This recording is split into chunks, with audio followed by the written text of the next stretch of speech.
Hey guys, welcome back. This is the last video for properties of logs. In this video, we are going to be looking at some really typical questions that you'll see on kind of some homework sets and how they'll be worded.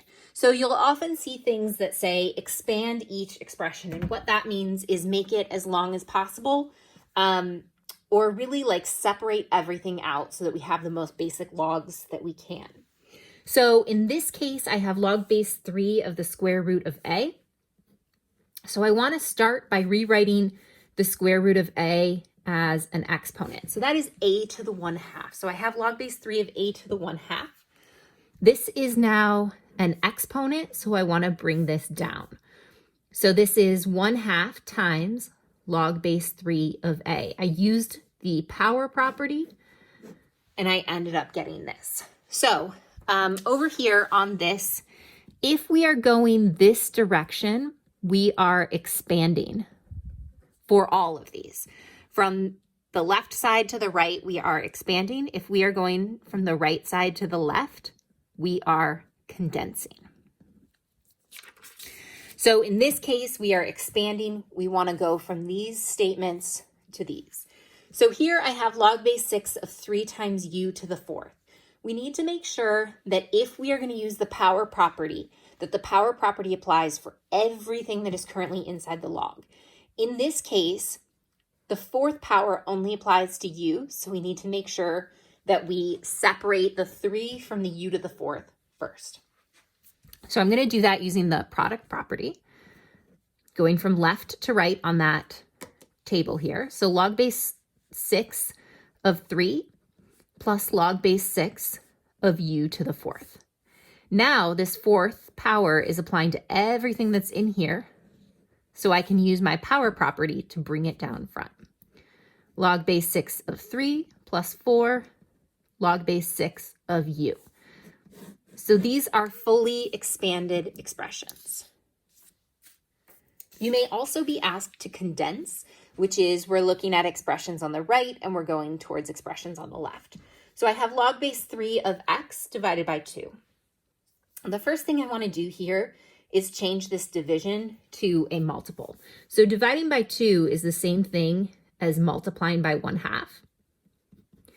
And now that it is a multiple in front, I can bring this in as an exponent, log base 3 of x to the 1/2. And I kind of prefer to look at x to the 1/2 as the square root of x. So I have log base 3 of the square root of x here. Now when I look up here, I have a lot going on. When you're looking at condensing and you have multiple things going on, work one piece at a time. So the first thing I want to do is I want to look for any power properties that need to be applied here. So I see that I have a multiple of 3 here that I'm going to bring into that u, and a 2 that I'm going to bring into the w.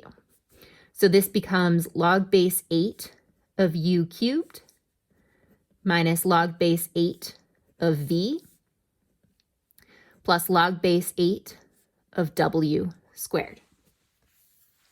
I do want to check when I'm condensing to make sure that all of their bases are the same. In this case, they're all 8, so I am good to go. If they're not all the same, you're not going to be able to condense them. So then now I am looking here. I'm going to first start by combining these. So this is going to be my quotient rule. So subtraction is going to become division. So I have log base 8 of u cubed divided by v plus log base 8 of w squared.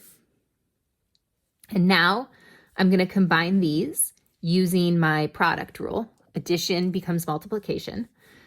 So log base 8 of u cubed over v times w squared simplifies to log base 8 of u cubed w squared over v. If you wanted to, at this point, you could jump straight to here. And the way I would do that is this has a minus in front of it, so this part will be in the denominator. This has a plus, so this will be in the numerator. And that's what I end up getting down here. And the last type of thing that we're going to see is solving equations, in which we're going to need to use the properties of logs to condense each side, and then we can solve. So here I have log base 5 of x equals log base 5 of 25 plus log base 5 of x minus 4. So this right-hand side needs to be condensed so that I can solve using the property of equality. So I have log base 5 of x. This is addition, so it will become multiplication. This is log base 5 of 25 times x minus 4. My log base 5 and my log base 5 are the same, so I get x is equal to 25x minus 100. Bringing the x's over, I get negative 24x is equal to negative 100, or x is equal to 100 over 24, which is about, let's see, divide 100 by 2, we get 50 over 12. Divide each of those by 2, we get 25 over 6. So x is 25 over 6.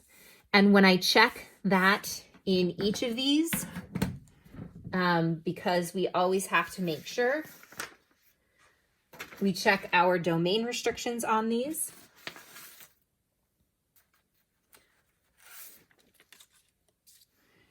We are going to get, we need x to be positive and x minus 4 to be positive. And 25 over 6 is positive, and 25 over 6 minus 24 over 6 is also positive. So this works out.